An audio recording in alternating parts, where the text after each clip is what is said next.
Salamlar hər kəsə. Bu videoda biz 30 dənə vacib informatika sualına baxmış olacağıq. Vaxt itirmədən ilk sualdan etibarən başlayaq. Deyir ki, uyğunluğu müəyyən edin. Dostlar, məntiqi, hesabi və mətni yazılıb və hər birinə hansılar uyğun gələcək biz onu müəyyənləşdirək. Və cavab variantları cavab hissələrindən başa düşmək olar ki, bu verilənlərin tipləri ilə əlaqəlidir. Biz də verilənlərin tipləri ilə əlaqəli demişdik ki, məntiqi tipimiz məntiqi cəmiyyətlər ilə ifadə olunan verilən tipidir. Yəni tərkibində true, false-u biz görürdük. Yəni 1-ə C gəlir. Hesabi deyəndə ədədlər, rəqəmlər yadımıza düşməlidir. Ona görə 2-yə uyğun gəlir A. Və 3-ə də mətni deyəndə simvollar yadımıza düşməlidir. Təkcə hərflər yox. Mətni deyəndə məsələn durulu işarələr olsun, nida işarəsi olsun, boşluq olsun, bunlar da daxil olur. Ona görə simvollarla ifadə olunan verilənlər deyirik. 1C, 2A, 3B. Cavab olaraq birinci sualın variantı olur C variantı. Keçirik növbəti sualımıza. İkinci sualda deyir ki, 4 üstü 12 byte plus 16 üstü 5 kilobyte minus 8 üstü 9 bit plus 64 üstü 1 gigabyte neçə megabaytdır? Dostlar, megabayt ilə istəyir. Deməli, mən bunları nəyə çevirməliyəm? Megabayta. 4 üstü 12 byte'dan birinci başlayıram. 4 üstü 12 byte. Bu hissədən qeyd edirəm. 4 2 üstü 2'dir. 2 üstü 2 üstü 12 deməkdir. Yəni 2 üstü 24 byte. Biz də byte'dan megabayta keçəndə bilirik ki, byte'dan birinci gəlirik kilobayta, kiçikdən böyüyə gedirik deyə 210'a bölürük. Eləyir 214 kilobayt. Kilobaytdan da megabayta gələndə yenə 210'a bölürük. Eləyir 204 megabayt. Yəni 16 megabayt. Birincisi oldu 16. Üstə gəlsin. 16 üstü 5 kilobayta baxaq. 16 üstü 5, 16 dostlar 2 üstü 4'dür. 2 üstü 4 üstü 5 deməkdir. Yəni neçə? 2 üstü 20. İndi 2 üstü 20 kilobaytı çevirək megabayta. Kilobaytla megabayta çevirəndə 210'a bölürük. Verir bizə 210 megabaytı. 210 da bilirəm ki, neçədir? 1024'dür. Deməli, ikincinin də cavabı olur 1024 megabayt. 124 yazırdım az qalsın 1024. Çıxılsın. 8 üstü 9 bitə baxaq. 8 üstü 9 bit nə deməkdir? 8 bilirik ki 2 üstü 3'dür. Yəni 2 üstü 3 üstü 9 deməkdir. 2 üstü 3 üstü 9 bit. İndi bu da 2 üstü 27 bit deməkdir. 2 üstü 27 bit. 2 üstü 27 bit. Bitdən gəlirik birinci bayta. Bayta gələndə 2 üstü 3'ə bölürük. Olur 2 üstü 24 bayt. Baytdan kilobayta gələndə 2 üstü 10'a bölürük. Eləyir 214 kilobayt. 214 kilobayta megabayta çevirəndə eləyir 204 megabayt. Burada da 2 üstü 10'a bölürük. İndi dostlar 2 üstü 4 megabaytımda neçədir? 16 megabayt. Burada oldu 16 megabayt. Və gəldik sonuncumuza. Plus 64'də 1 gigabayt. 64'də 1. Normalda mən bilirəm ki 64'də 1 gigabayt indi tapmalıyam, düzdür? 64'də 1 gigabayt 1 gigabaytın 64'də 1 hissəsi deməkdir. Yəni 1 gigabayt vurulsun 64'də 1 deməkdir. Biz bilirik ki mənim 1 gigabaytım normalda nə qədərdir? 1024 megabaytdır. Dostlar, gələrəm burada 1 gigabayt hissəsinə, yəni baxın bu nə deməkdir? 1 GB bölünsün 64. GB-ni yuxarıdakı hissəyə gətirəndə 1 GB bölünsün 64 deməkdir. 1 GB da 1024 megabaytdır. 1024 megabaytı bölürəm 64'ə. 1024'ü 64'ə böləndə verir bizə dostlar 16 cavabını. Bu da elədi 16 megabayt. İndi bu 16 ilə bu 16 bir-birini apardı. 1024 üstə gəl 16 verir bizə 1040 cavabını. Cavabımız oldu dostlar A variantı. Keçirik bir növbəti sualımıza dostlar. Bir növbəti sualımızda 3'də deyir ki, ədədlərdən hansının ikilik say sistemindəki yazılışında sıfırların, 0 və 1'lərin sayı bərabərdir? Dostlar, İkilik say sistemində hər hansı bir ədədi göstərmək istəyəndə biz bilirik ki, həmin ədədi ya 2'nin qüvvətlərinə parçalamaq olar, ya da 2'yə bölərək gedə bilərik. Gəlin belə eləyək, birincisini 2'yə bölərək eləyək, 2'nin qüvvətlərinə parçalayırıq. Bu şəkildə hər iki metod yadımıza düşmüş olsun. Birinci təbii ki, bu hissələrimizi təmizləmiş olaq, ümumi olaraq yerdə açılmış olsun ki, biz də rahat şəkildə yazmış olaq cavabımızı. İndi dostlar, 48'dən başlayaq. 48'imiz özünə ən yaxın bilirik ki 32'dir kiçik olanlarda. 32 plus 16 şəklində göstərilir. 32 bilirik 2 üstü 5'dir. 16 da 2 üstü 4'dür. Yəni 2'nin qüvvətlərinə parçaladım. Ən böyük qüvvət nə idisə deyirdik ki o qüvvətdən başlayaraq 0'a doğru yazırıq. Və hansı qüvvətləri görürük? 2 üstü 5 ilə 2 üstü 4'dür. Gördüklərimizin altına 1 yazırıq, görmədiklərimizin altına 0. Baxıram ki, burada 4 dənə 0 var, 2 dənə 1. Bərabər deyil. 51'ə gəlirəm. 51'i gəlin, yenə 2'nin qüvvətlərinə parçalayaraq eləyək. 42'ni isə məsələn 2'yə bölə-bölə gedərik. 51'ə gələk. 51'i məsələn mən 2'nin qüvvətlərinə parçalayanda 51 də özündən kiçik ən yaxın buna 32'dir. 32 plus 19 şəklində göstərilir. 32 2'nin qüvvətidir, 19'u parçalayıram. 19 16 plus 3'dür. 3'ü də parçalasam 2 plus 1 deməkdir. Fikir versək 2 üstü 5, 2 üstü 4, 2 üstü 1 və 2 üstü 0'dır. Ən böyük qüvvət 5'dir. 5, 4, 3, 2, 1, 0. 5'i görürəm, 1 yazdım. 4'ü görürəm, 1 yazdım. 1'i görürəm, 1 yazdım. 0'ı görürəm, 1 yazdım. Digərlərini görmürəm, 0 yazdım. 4 dənə 1 var, 2 dənə 0. Bərabər deyil. Atdıq. Keçəm indi. Məsələn, 42 ədədini dedim bu dəfə 2'nin qüvvətlərinə bölərək hərəkət eləyək. 42'ni 2'yə bölərək gedək, 2'nin qüvvətlərinə parçalamayaq bu dəfə. 42'ni 2'yə böləndə düşür 21 dəfə. Qalıq qalır 21 vur 2 42, qalıq qaldı 0. 21'i 2'yə böləndə dostlar düşür 10 dəfə. 10 vur 2 20, qalıq qaldı 1. 10'u 2'yə böləndə dostlar düşür 5 dəfə. 5 vur 2 10, qalıq qaldı 0. 5'i 2'yə böləndə dostlar düşür 2 dəfə. 4, qalıq qaldı 1. 2'ni 2'ye böləndə bir dəfə düşür, qalıq qaldı 0. Sonuncu qismətdən başlayaraq qalıqları geriyə doğru oxuyuruq. 1, 0, 1, 0, 1, 0. Görürəm 3 dənə 1, 3 dənə 0 var. Deməli, cavab kimi 3'ün variantı C-dir. Digərlərində gəlin sürətli şəkildə bölək və o şəkildə cavablarını tapaq. İndi dostlar, 43 də 42'dən 1 vahid böyükdür. Deməli, bu ədəddən 1 vahid böyük olmalıdır. Buna görə 0 yox, axırda bir dənə 1 olacaq.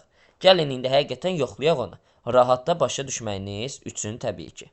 İndi bir dənə bu ağ ekran verməsə əla olar. Hər dəfə gözümüz çıxmasın. Deməli 43. 43'ü dostlar 2'yə böləndə düşür 21 dəfə. 21 vur 2 42, qalıq qaldı 1. 21'i 2'yə böldüm düşdü 10 dəfə. 10 vur 2 20, qalıq qaldı 1.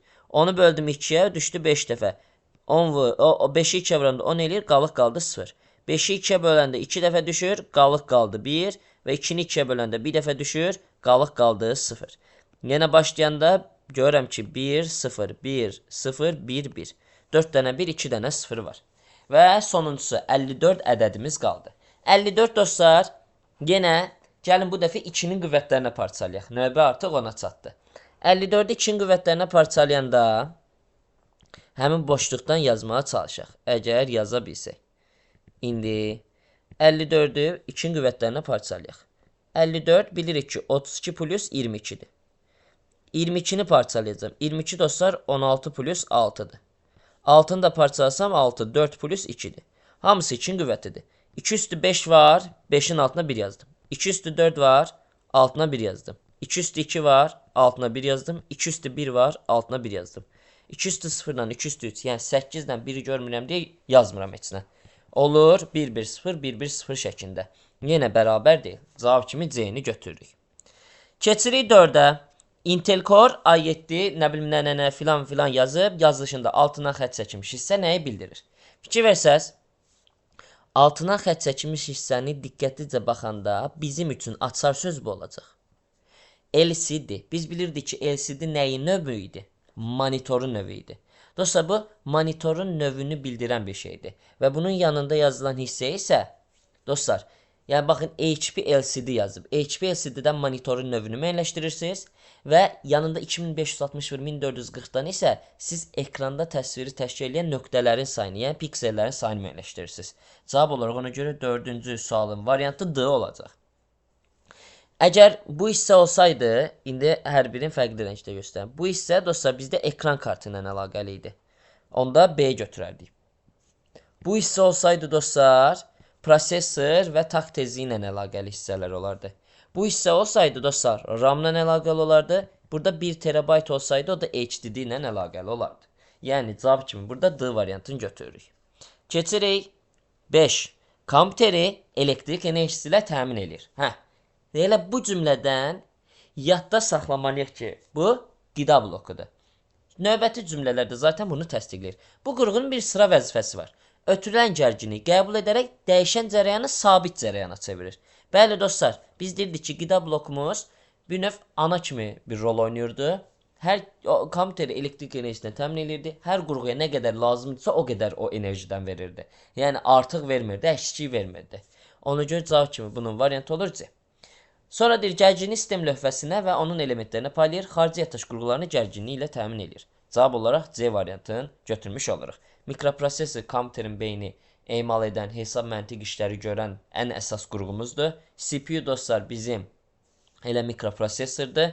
Keş yaddaş dostlar bizim əməli yaddaşa müraciəti gücləndirir. Cooler də qida bloku üzərində ola bilər və ya da elə qurğuların özü mini coolerlərlə ola bilər. Bunu kompüteri sərinlətmək üçün loru dildə desək istifadə edilir. Sonra dostlar gəlirik alqoritmin diskretliyi xassəsi. Çox getdik, qaydaq təzədən alqoritmin diskretliyi xassəsinə. İndi dostlar biz bilirdik ki, alqoritmin 4 dənə xassəsi var və diskretlik də onlardan biridir. Alqoritmin hər bir addımı qəti və bir mənalı olmalıdır. Dostlar, qəti və bir mənalı sözü görürüksə, bu müəyyənlik xassəsi olacaq. A müəyyənlik xassəsidir. B, alqoritm ayrı-ayrı addımlardan təşkil olunmalıdır. Bu elə dostlar, bizdə alqoritmin diskretlik xassəsi olur. Yəni, 6-nın cavabı olur B variantı. 6-ya yazırıq B. Sonra dostlar, hər bir əməliyyat kimi alqoritm də bütövlükdə yekunlaşmaq imkanına malik olmalıdır. Yəni, yekunlaşmaq deyəndə, alqoritmin yekunlaşması deyəndə nəticəvilik xassəsi deyəcəyik. Sonlu sayda addımlardan ibarət olub, nəticə alınmalıdır. Bəli, sonlu sayda addımlar, yəni addımların sayı limitlidir. Bu da nəticəvilik xassəsidir. Eyni bir növ məsələ hamısının həlli üçün istifadə oluna bilməlidir. Bu da kütləvilik xassəsidir. Cavab olaraq biz 6-ya rahatlıqla B variantını götürmüş olacaq. Deyəsən aşağıda sual qalmadı, keçək yuxarıya. Deməli, 6-cı sualın cavabı da B oldu. Keçirik artıq 7 nömrəli sualımıza rahatlıqla biz. İndi 7-ni biraz rahat görək deyə kiçildəcəm. Bu formada məncə hər birimiz üçün kifayət eləmiş olacaq. Gəlirik, aşağıdakı blok sxemdə alqoritmin hansı növü təsvir edilib? Fikir versəz, blok sxemdə ilk baxacağınız bloklar və oxlardır. Oxlara diqqətlə əsasda baxmalısınız. Fikir versəz, bizdə bu hissədə, baxın, buradan gəlib çıxan ox yenidən qayıdır eyni bir bloka. Yenidən qayıtma varsa avtomatik dövrdür. Hər hansı bir şey düşünməyinizə gərək yoxdur. Cavab olaraq dövrü yazırıq, 7-ni bu şəkildə qeyd edirik, keçirik artıq 8-ci suala vaxt itirmədən. 8. İndi aşağıdakı alqoritm fraqmentində A-nın qiymətini təyin edin. Deməli, bizdə alqoritmin sonunda A-nın qiyməti nə olacaq, onu istəyir. O səbəbdən bir dənə bu hissədə alqoritmi tutacaq yerlərə qədər olan hissələri silim ki, rahatlıqla sualımızı həll eləmiş olaq. İndi dostlar, A-nı 1 verdi, B-ni də 0 verdi. Qeyd edirəm hər zaman kənarda. Düşəm aşağı. B 0 olduğuna görə 0 5-ə bərabərdirmi? Şərtə görə deyirəm ki, xeyr. Düşdüm aşağı. Baxın, B 1 vahid artdı, 0 idi, neçə oldu? 1 oldu. A da 5 vahid artdı, 1 idi, 1 üstəgəl 5 neçə oldu? 6. Yazdım 6. Qaydıram dala. Qaydanda dostlar, A yenidən 1 qiymətini aldı. Burada əslində ox səhv yerdə göstərilir dostlar. Çünki niyə? Biz hər dəfə burada qaydanda o həmin yuxarıdakı bloka A-nın qiyməti dəyişilir olur 1 şəklində, B-nin qiyməti 0 şəklində olur. Və alqoritm bu şəkildə sonsuza qədər hərəkət olamış olur. Sonsuza qədər bu davam eləmiş olur. Əslində bu ox gəlib bu hissədə yerləşməli idi.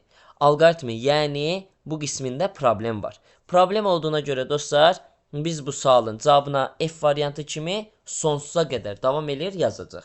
Yəni 8-ci sual səhvdir bir növ, sonsuza qədər davam edir. Burada diqqətli olan şəxslər 100% ki, bu sualın cavabını doğru tapıblar. Keçirik 9 nömrəli suala. Skanerin aktiv imkanları nə ilə təyin olunur? Skanerdə dostlar bildiyimiz kimi bizim aktiv imkanlar DPI-dir. Hər düymə düşən nöqtələrin sayıdır. Və skaner xaric bir də orijinal təsvirlərdə, real təsvirlərdə DPI-dir. LPI biz bilirik ki, hər düymə düşən xətlərin sayıdır. Printer, plotter, digitizer kimi qurğulardadır.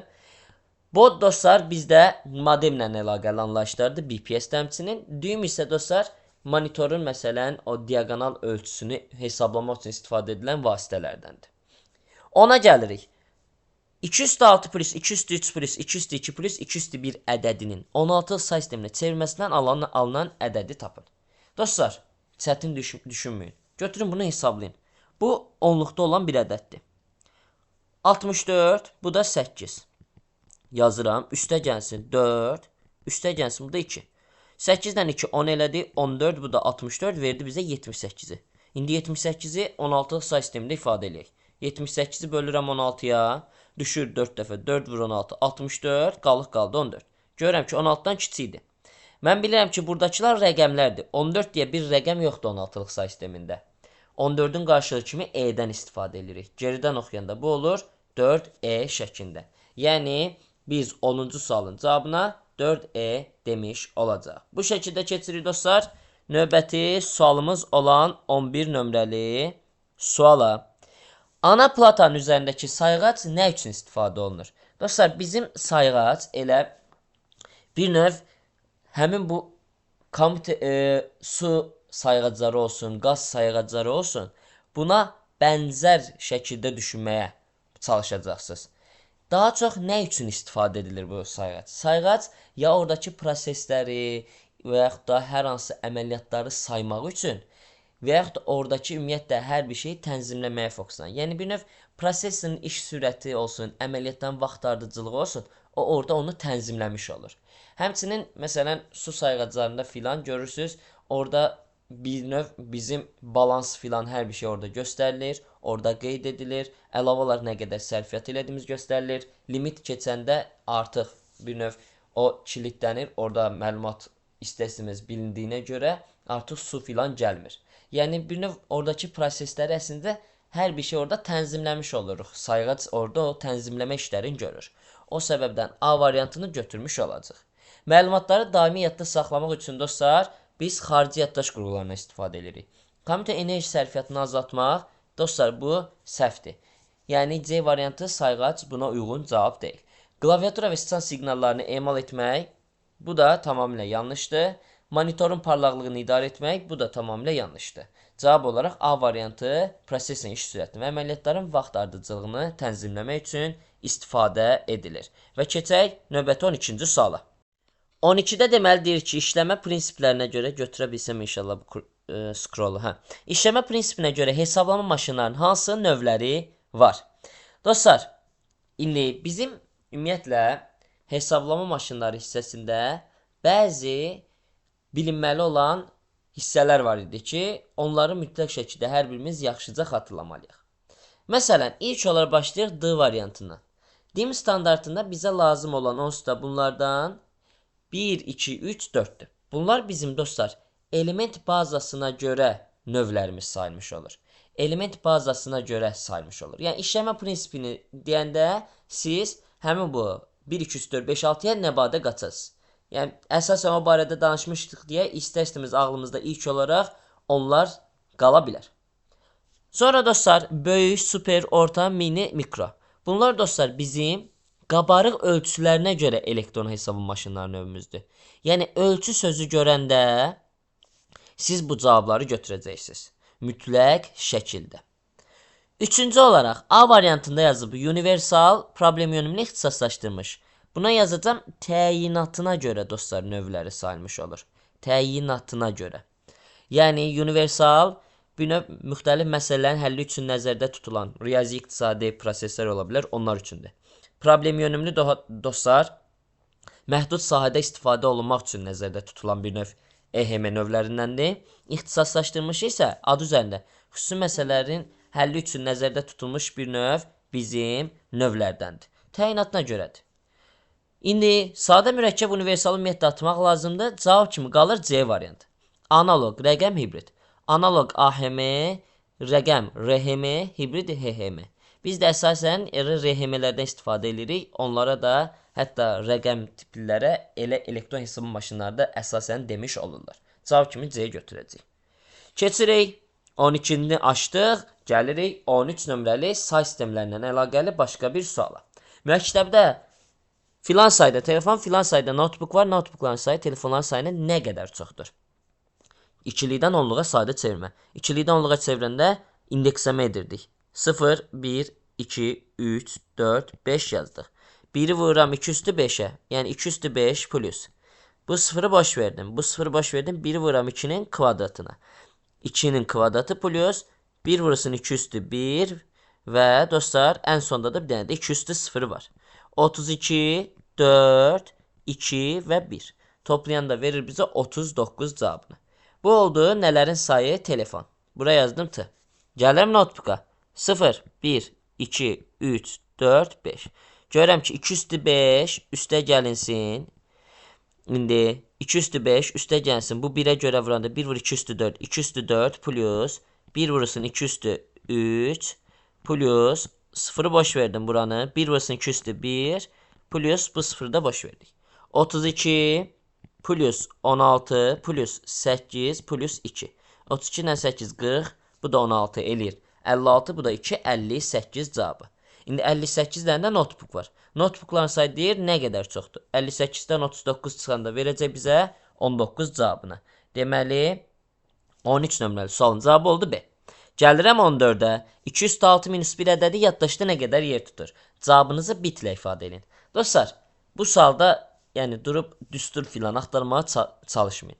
Götürün 206 minus 1. 206 neçədir? 64. 64-dən 1 çıxanda verir 63. İndi biz demişdik ki, onluq say sistemində 2-nin qüvvəti şəklində göstərməyən ədəd olanda 2 üsulumuz var. Ya bunu ikilik say sisteminə çeviririk, ya da bunu 2-nin qüvvətləri arasında yazırıq. 2-nin qüvvətləri arasında yazanda bu 32 ilə 64 arasında yerləşir.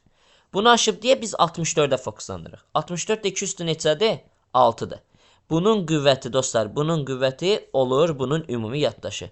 Yəni cavab kimi 6 bit götürmüş olacaq. Keçirik növbəti 15 nömrəli sualımıza. Qovluğun əvvəlki ölçüsü 256 kilobayt idi. Ona əlavə edilən faylların ölçüsü 4096 bayt, 0.125 megabayt və 8192 bitdir. Qovluğun yeni ölçüsü neçə kilobayt olur? Əlavə edilibsə üstünə gəlməli. 4096 bayt. Baytdan kilobayta çevirəndə biz bilirik ki 1024-ə böləcəyik ya da 200 tona. Verəcək bizə 4 kilobaytı. 0.125 megabayt. Bizim 1 megabaytımız 1024 kilobayt idi. İndi dostlar 0.25 bizdə 1000-də 125 8-də 1 hissəsi deməkdir.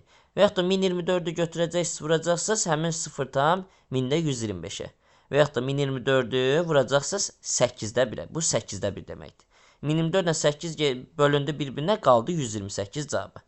Bu oldu 128 kilobayt və sonuncusu 8192 bit. Bitdən bayta çevirəndə bölürəm 8-ə.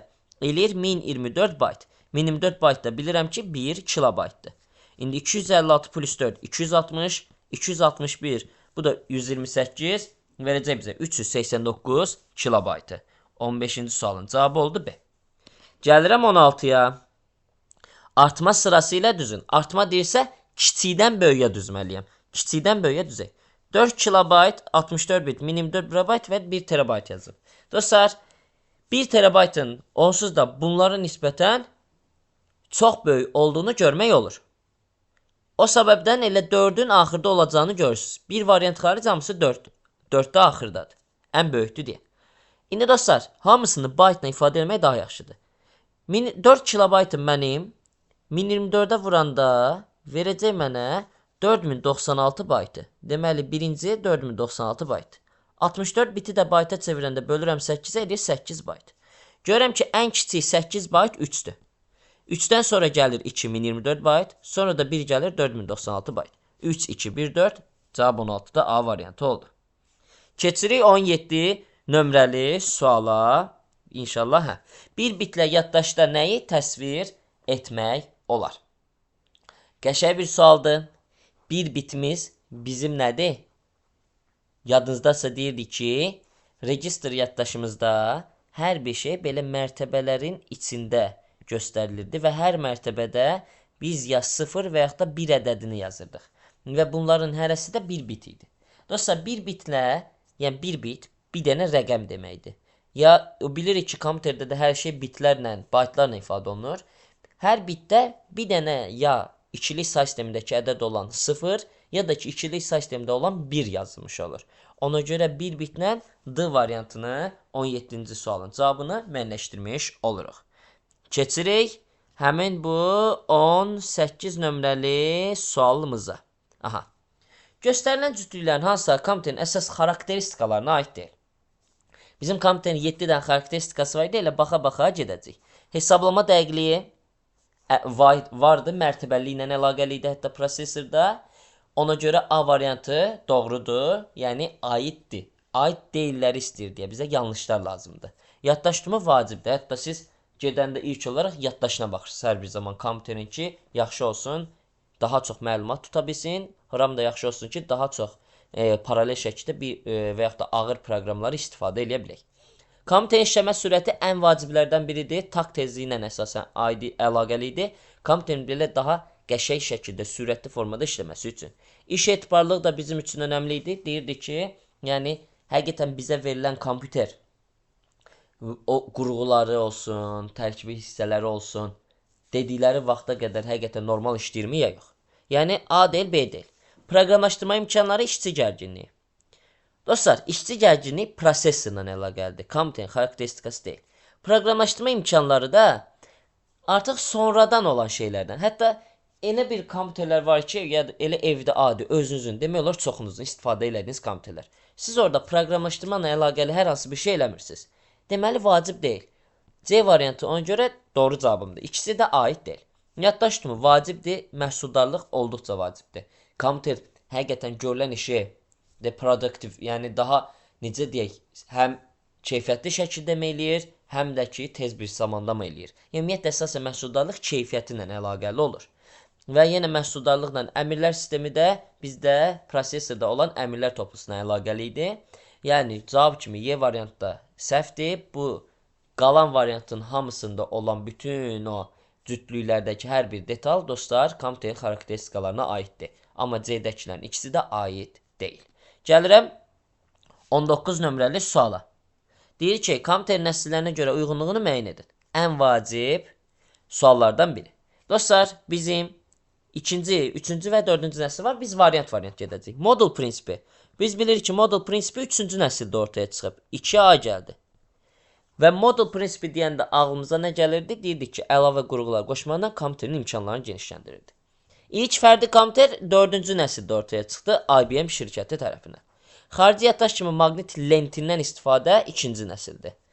Ona biz streamer da deyirdik. İlk dəfə mətn tipli məlumatın e-mail yox, bu emalı olmalıydı, emalı. O da dostlar 2-ci nəsildədir. İlk dəfə əməliyyat sistemlərindən istifadə 3-cü nəsildədir. Hətta ilki Unix idi. Və dostlar 1C-də 2A-yə 3B variant olaraq 19-a uyğun gəldi B variantı. Gəldim 20-yə. Bu fraqment vasitəsindən hesablanılır. Nə hesablayır görək? Dostlar, maraqlı suallardan birinə bənzəyir. Baxaq bir yerdə. X1, X2 verib. Yazıb ki, X1, X2-dən böyükdürmü? Gəlin X1, X2-yə özümüzdən ədəd verir. X1 olsun 7, X2 olsun 8 nümunə üçün. İndi 7, 8. 7, 8-dən böyükdürmü? Deyirəm ki, yox. Yox dedim, n bərabər oldu X1-ə, yəni 7-yə. İndi gəlin bir dənə fərqli ədəd verək. Məsələn, bunu da mavi rənglə yazım. Ya da bənövşə. X1 olsun 9, X2 olsun 3. İndi eynisini icra eləyək. Baxın, bu dəfə də, yəni birincidə nəticə kimi 7 çıxdı. Nəticənin dairə limitdə. İndi ikinci səfər üçün yoxlayaq. X1 9, X2 3-dür. 9 3-dən böyükdürmü? Bəli deyirəm. N bərabərdir X2, X2 3 idi. Fikir versəz, hər iki cütlükdə bizim hansı ədədi götürdü? Cütlükdə olan ən kiçik ədədi. Deməli, bunun məntiqi nədir? Bu X1 və X2 ədədi arasında ən kiçik ədədin tapılmasıdır. Deməli, 20-ci sualın cavabı oldu A variantı. 21. Aşağıdakı proqram yerinə yetirildikdən sonra Z dəyişəni hansı qiymət alacaq? Xətti bir tənlikdir. X-i verib 27. Qeyd edirik. Sonra burada gəlib X-in yerində qiyməti qoyuruq. 27 plus 3 Z oldu 30. Baxın, xətti tənlikdə artıq bunlar bitdi. Düşürük aşağı. Z-ni yeni 30 qoysam 30 plus 5 X dəyişilir olur 35. Gəlirəm artıq X-in köhnə qiymətini silirəm. Yeni qiymət olan 35-i yazıram. Və bu da bitdi. Düşürəm aşağıda artıq yerinə qoymağa. X ən son 35 alıb. 35 bölünsün 5. Z-nin qiyməti dəyişilir olur 7. 30-dan olur 7-yə. Bu da bitdi. Və cavab olaraq X-i soruşsa 35, Z-ni soruşsa 7 götürəcək. Z deyir deyə cavab kimi Y variantı deyilmiş olur. Göstərilmiş olur. Gəlirəm 22 nömrəli suala. Gələ bilsəm inşallah. Scrollu sürüşdürə bilsəm. 22. Qəşəng. İndi 22 nömrəli sualda deyir ki, Kitabın bir səhifəsində 32 sətr. Hər sətrində isə 64 simvol var. Unicode kodlaşdırma sistemində yazılmış 512 kilobaytlıq kitabın çap olmasına neçə səhifə sərf olunub? Dostlar, birinci biz bilirik ki, həcmimizin düsturu səhifə sətrə görə. Səhifə vurulsun, sətr vurulsun, simvol vurulsun, bir simvolun həcmidir. Yəni, bütün anlaşılan bir-birinə hasili. Unicode-u verib deyə, Unicode'da bir simvolun həcmi 2 baytdır. Sətri verib 32-dir, 2/5. Simvolda verib 64, 2/6. Səhifəni verməyib, səhifəyə x yazdım. Və ümumi həcmi də verib 512 kilobayt, yəni 2/9 kilobayt. İndi dostlar, bunu bərabərləşdirəndə 2/9 kilobayt bərabər oldu. 2/12 buradadır. X vurulsun 2/12 bayta. İndi bir tərəfdə kilobaytdır, bir tərəfdə baytdır. Eyni ölçü vaydına gətiririk. Gətirirəm bunu da bayta. Kilobaytdan bayta keçirəndə 2/10-a vururam. Verir mənə 2/19 bayt. 2/19 bayt bərabərdir. X vurulsun 2/12 bayta. İndi x də burada nəyə bərabərdir? 2/19 bölünsün 2/12, yəni 2/7. Bu da nə deməkdir? 128. Cavab olaraq C variantını götürmüş oluruq. Keçirik bir növbəti 23 nömrəli sualımıza dostlar. İndi 23 nömrəli sualda deyir ki, dostlar, bu suala diqqətli baxaq, çünki buna bənzər bir sual qəbula düşüb. Ümumiyyətlə, buradakı suallar önəmli suallardır. Demək olar bir çoxu. O səbəbdən hamısı bizə olduqca vacibdir. Deyir, Unicode sistemində aşağıdakı verilmiş məlumatın həcmini hesablayın. Unicode deyir. Unicode'da bir simvol nə qədərdir? 2 baytdır. 256 simvola görə 256 vur 2, 512 bayt deməkdir. Deməli, 1-ə y-ni yazdım. Amma baxıram ki, başqa ölçü vahidlərində də var. Ona görə, dostlar, mən bir növ burada başqalarını da tapmağa çalışacağım. İndi 512 bayt 2/9 deməkdir, dostlar. 2/9 bayt neçə bitdir? Baytdan mən bitə rahatlıqla çevirə bilirəm. 2/9 baytın bilirəm ki, 2/3-ə vuranda verir mənə 2/12 biti. Bu da dostlar 4096 deməkdir. 4096 bit. İndi 4096 bit baxıram ki, yoxdur. Deməli elə 1-ə y qaldı. Gəlirim indi 2-yə. 1024 simvol. 1024 simvolu 2-yə vuranda 2048 bayt deməkdir. Baxıram ki, A variantı uyğun gəldi. 2-yə A. Həmçinin baxıram ki, 2048 baytı biz öyrənmişik 2 kilobayt kimi. Niyə? 1024-ə böləndə bilirik ki, baytdan kilobayta keçəndə 1024-ə bölürük 2 kilobayt eləyir. Deməli, həm A uyğun gəldi, həm də C variantı uyğun gəldi. Yeni də silək. Qaldı B ilə D variantı. Görək B ilə D-dən də bəlkə biri uyğun gələ bilər. 2 kilobayt 2048 bayt oldu. 2048 baytı da bitə çevirəndə vurmalıyam 8-ə. 8-ə vuranda dostlar 16000 neçəsə eləyir? 16384 eləyir. O da cavablarda yoxdur. Keçsəm sonuncuya. 4096 simvola. 4096 simvol dostlar, ümumiyyətlə bizdə 2/12 deməkdir. Və yaxud da 4096 simvoldur. Düzdür? 4096 simvolu 2 bayta vuram Unicode-a görə verir 8192 baytı. 8192 bayt 3-ə uyğun gəldi B. Dostlar, 8192 baytda bitə çevirində vuram 8-ə, verəcək mənə 65536 biti. Yəni siz qəbulda bunları yazanda mütləq şəkildə dəqiq olaraq alt-alta vurun. Çünki hansısa qəbul salında, yanlış xatırlamıramsa, uyğunluq salında orada cavabda rəqəmlərin yeri dəyişikdi. Ona görə o qəbul edilmirdi, götürülmürdü. O səbəbdən vuranda alt-alta mütləq şəkildə ardıcıl olaraq vurun. Vuranda 65536 bit alırıq. 3B'də oldu. 1Y, 2A'cı 3B'dir. Cavab bu şəkildə götürülməlidir. İndi keçirik 24 nömrəli suala. İndi dostlar, sualda deyir ki, bizdə tutaq ki, kompüter yalnız 88 simvollu X adlı xəyali bir əlifbanın simvollarını tanıyır. Aha. Bu zaman hər bir simvolun informasiyası miqdarını bitlə hesablayın. Dostlar, 88 simvollu əlifba deməkdir zaten bu. Yəni, yalnız 88 simvollu X adlı xəyali bir əlifba, elə 88 simvollu əlifba deməkdir. 88 simvollu əlifba 2-nin qüvvəti şəklində göstərməyən əlifbalarda nə edirdik? Birinci əlifba bərabərdir 2 üstü balaca enə. Bu n əlifbadakı simvolların sayıdır. Yuxarıdakı n isə bir simvolun həcmidir. Yəni hər bir simvolun həcmi. Və bilirik ki, bitlə ifadə olunur. İndi 88 2-nin qüvvəti deyil. 2-nin qüvvəti şəklində olmayanlarda biz deyirdik ki, 2-nin qüvvətləri arasını salırıq. Məsələn, 64-ün 128 arasında yerləşir. Kiçiyə aşıb deyə böyüyə fokuslanırıq. 128-də bilirik ki, 2 üstü 7-dir. Və bu qüvvətdəki balaca n-ya uyğun gəlir zaten. 7 bit olur elə buradakı bir simvolun həcmi. Cavab olaraq 24-də A variantı yazmış oluruq. Gəlirəm 25-ə. Olduqca vacib suallardan biri daha. Printer 1 saniyədə 1 kilobayt informasiya çap edir. Qeyd edirəm 1 saniyə 1 kilobayt. Ümumiyyətlə sürətlə əlaqəli bir şey olanda çalışın tənasüb qurun. Əgər hər bir səhifədə 32 sətirdən və hər sətir 64 simvoldan ibarət olarsa, printer 1 dəqiqəyə neçə səhifə çap edir? Dostlar, 1 dəqiqə neçə səhifə çap edir deyir. İndi 1 saniyə bilirəm ki, 1 kilobayt çap edir bizim printer. 1 dəqiqədə neçə saniyədir? 60 saniyədir də. Mənə maraqlıdır görürsə 60 saniyəyə neçə kilobayt çap edir? 1-ə 1-dirsə, 1 saniyə 1 kilobaytdirsə, 60 saniyədə nə olar elə? 60 kilobayt. Deməli, ümumi printerin çap elədiyi həcm 60 kilobaytdır. Və mən bilirəm ki, həcm bərabərdir. Səhifə vur, sətir vur, simvol vur, bir simvolun həcmi.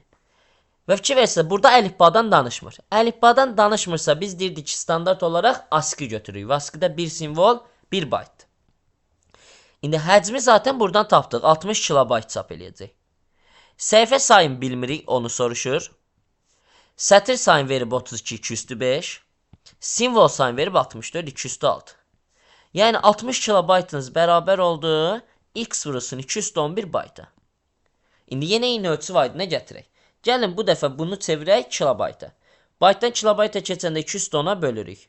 Bu nə deməkdir? Yəni x vurulsun 2/1 kilobayt. İndi 60 kilobayt bərabərdir x vurulsun 2/1 kilobayt. Yəni 60 kilobayt bərabərdir x vurulsun 2 kilobayta. Onda x də nəyə bərabərdir? 2-ni nəyə vuranda 60 eləyir 30-a. Deməli x də 30 səhifə deməkdir. Cavab oldu A variantı. Keçirik 26-ya. Aşağıdakı hökmlərdən hansılar doğrudur? Bir dənə baxım görüm onun qalan hissəsi yuxarıda yoxdur ki, xeyr, yox imiş. Əla. 4 dənə hökm var. Skaner xaric etmə qurğusudur. Əksinə skaner daxil etmə qurğusudur. Bu səhvdir. Klaviatura daxil etmə qurğusudur. Tamamilə doğrudur. Klaviatura daxil etmə qurğularından hətta birinci danışılandır. Keş yaddaş böyük tutumlu aşağı sürətli yaddaşdır. Əksinə keş yaddaş ümumiyyətlə kiçik tutumlu bir yaddaş qurğusudur və sürəti də hətta ikinci yerdə gəlir. Ən sürətli ikinci yaddaş qurğusudur. Əməli yaddaşda verilənlər müvəqqəti saxlanılır. Bəli, biz dedik ki, əgər həmin o verilənlərlə işimiz bitdisə, artıq əməli yaddaşda, yəni çıxandan sonra əməli yaddaşın tərkibindən çıxmış olur. Gəlirəm 27-yə. Aşağıdakı alqoritmə əsasən B dəyişəninin hansı qiyməti çap olunacaq? Bizdən B-nin hansı qiyməti çap olunur, onu soruşur. Standart olaraq da B-yə 3, I-yə 5 veriblər. İndi biraz bu hissəni siləcəm ki, qarma-qarışıqlıq olmasın, rahatlıqla da tapa bilək. Gəlin, bu dəfə rəngimizi fərqli götürək. Məsələn, yaşıl rəng olsun, tünd olsun hətta. İndi dostlar, gəlirəm, şərtə baxıram. Ya da açıq olsun, ya da mavi olsun. Gəlirəm bura. B3, I5 verdik, burada kənarda qeyd elədik. İndi I5-dir, 5, 8-dən böyük bərabərdirmi? Xeyr. Gəlirəm aşağıya. B bərabərdir, B vurulsun I. B 3-dür, 3 vurulsun, I-də 5-dir, 3 vurulsun 5. Yəni B neçə oldu? 15 oldu. Yazdıram B-yə 15. Üzərinə xətt çəkəm 15 yazıram. I də 2 vaid artdı. 5 idi. 2 vaid artdı neçə oldu? 5 plus 2 yəni 7. I-nin qiyməti dəyişdi oldu 7. Qaydıram yuxarıya. 7 8-dən böyükdürmü? Xeyr deyirəm. Düşdüm aşağıya. B ən son 15 alıb. 15 vurulsun. I də ən son 7 alıb. 7. 15 vur 7. B-nin yeni qiyməti oldu 105. Üstünə xətt çəkəm yazıram 105. Düşəm aşağı. I də yenə 2 vaid artır. I 2 vaid atsa 7 vurulsun. Daha doğrusu 7 plus. Görəm ki 7 plus 2 burada olacaq 9 şəklində. İndi i-nin yeni qiyməti oldu 9. Qaydanda dala dostlar. 9 8-dən böyük bərabərdirmi? Deyirsiniz hə. Gəldiniz bura. B 105 alıb ən son. Və i də son olaraq 9 alıb. 105-i 9-a vuranda nə eləyəcək? 945. Fikir versiniz, bu da B-yə verilib də. Deməli, B-nin yeni qiyməti dəyişdi oldu nə? 945 şəklində. Və deməli, ən sonda da bizdən sualda B-ni soruşurdu. B-nin cavabı nə oldu? 945. Cavab olaraq 27 D variantı olur. Və gəlirəm son 3 suala. 28, 22 8 də və AB 16-lıqda olan X ədədinin neçə dənə olduğunu biz tapmalıyıq. Deyir, yəni 22 8-li say sistemindəki 22 ədədi ilə AB 16-lıq ədədi arasında neçə dənə X ədədi olacaq, X natural ədədi yerləşəcək, biz onu tapaq. Bunu tapmaq üçün təbii ki, birinci sol və sağ tərəfdəki ədədlərin özləri nədir onu bilək. Bir də ki, bu bərabərsizliklərdə necə tapılır, ona aid kiçik bir nümunə göstərək. İndi hər birini çevirməliyəm onluq say sisteminə. Onluq say sisteminə çevirəndə bilirəm ki, 0, 1 şəklində hər birinin üzərində qeyd eləməliyəm, indeksləməliyəm. 8-dən onluğa çevirəndə hər bir rəqəmi 8-in uyğun qüvvətinə vuruq. 2 vurulsun 8 üstü 1 plus 2 vurulsun 8 üstü 0. Dostlar, 8 üstü 1 16-dır, 8-dir, 2-yə vuranda eləyir 16. 8 üstü 0 1-dir, 2-yə vuranda eləyir 2. Elədi 18. Birinci ədədim oldu 18. Gəlirəm bu tərəfə. 16-lıqdan çevirirəm 10-luğa. Normalda bilirəm ki, hər rəqəmi 16-nın qüvvətinə vurmalıyam. A-nı 16-nın üstü 1-ə vurmalıyam. Amma A bilirəm ki, onluq say sistemində yoxdur. Əvəz edici kimi 10 yazıram. 10 vurulsun 16 üstü 1 plus. B-nin yerinə də bilirəm ki, 11 yazmalıyam. 11 vurulsun 16 üstü 0. İndi 16 üstü 1, 16 vur 10, 160 budur. Bu da 11. Verir mənə 171 ədədini. Deməli, mənim X 18 ilə 171 arasında yerləşir. Amma birinci bunu başa düşmək üçün kiçiklərdən hərəkət eləmiş olacaq. Məsələn, X tutaq ki, 4 ilə 7 arasında olan bir ədəddir. Neçədən ədəd olacaq orada? X-in ala biləcəyi natural ədədlər 5-dən 6-dır, 2 dənədir. Dostlar, bunu biz sürətli necə taparıq? Bunun böyük qonşusundan kiçik qonşusunu çıxarıq. Heç biri daxil deyil axı. 7 çıxdır, normalda 3-dür. Cavabı amma biz 2 tapmışıq. Heç biri daxil deyil deyə bir dəfə də 1 çıxmalısınız buradan həmişə. 7 çıx 4, 3, 3-dən 1 çıxıram, eləyir 2. Və yaxud da məsələn belə bir şey olsa. 5, 11 arasında yerləşir X-imiz. X-in alacağı qiymətlər nədir? 6, 7, 8, 9, 10. Fikir versiniz 5 dənə ədəddir. Yenə böyükdən balacanı çıxıram və ən sonunda bir dənə də 1 çıxmalıyam. Həqiqətən bu şəkildə 5 verir. İndi burada da 171-dən 18-i çıxıram və bundan da bir dənə 1 çıxmalıyam. 171-dən 18 çıxanda 153 eləyir. Bir dənə də 1 çıxıram, verir mənə cavab kimi 152 dənə natural ədədi. Cavab olur 152. 29-da deyir ki, aşağıdakı hökmlərdən hansılar doğrudur? Sərt disk daimi yaddaş qurusudur. Dostlar, sərt disk xarici yaddaş qurusudur. Bəli, daxilində məlumatlar uzun müddətli qala bilir. Amma daimi yaddaş qurusu kimi biz ROM-u bilirik. Niyə? Çünki biz bilirik ki, ROM-un tərkibindəki məlumatları biz dəyişə bilmirik, silə bilmirik. Ona görə daimi olaraq orada qalır. Amma sərt diski biz istədiyimiz vaxt tərkibindəki məlumatları dəyişə bilirik. Ona görə bir səhvdir. Prosesor məlumatlara emal edir. Bəli dostlar, prosesor məlumatlara emal edir, doğru götürəcək. Niyə? Çünki zaten prosesor kompüterin beynidir. Hər bir işi bir növ onun üzərində aparırıq biz. Emal etmədir, hesablamadır, idarə etmədir və s. Yəni, əsas da emal edici qurusu olan register yaddaşdır bir növ elə prosesorda yerləşir deyə və emal edilən məlumatlar da o register yaddaşda qaldığına görə 2 doğru cavab kimi götürülməlidir. Monitor daxil etmə qurusudur. Xeyr, monitorda biz görüntüləri əks etdiyini görürük. Görüntülərin əksini görürük. Ona görə burada xaric etmə var. Flash yaddaş enerjide asılı olmayan yaddaşdır. Bəli dostlar, ROM-un başqa bir növüdür. EPROM-dur. Yenidən yazıla bilən, silinə bilən versiyası idi və o da enerjidən asılı deyil. Cavab kimi 2-4 götürürük. Və gəlirik son suala. 320 səhifəli bir mətn faylı upload, yəni internetə yüklənmə zamanı 16 megabit bölü saniyə olan bir şəbəkə vasitəsilə 20 saniyə ərzində serverə yüklənilib. Faylın bir səhifəsinin həcmini hesablayın.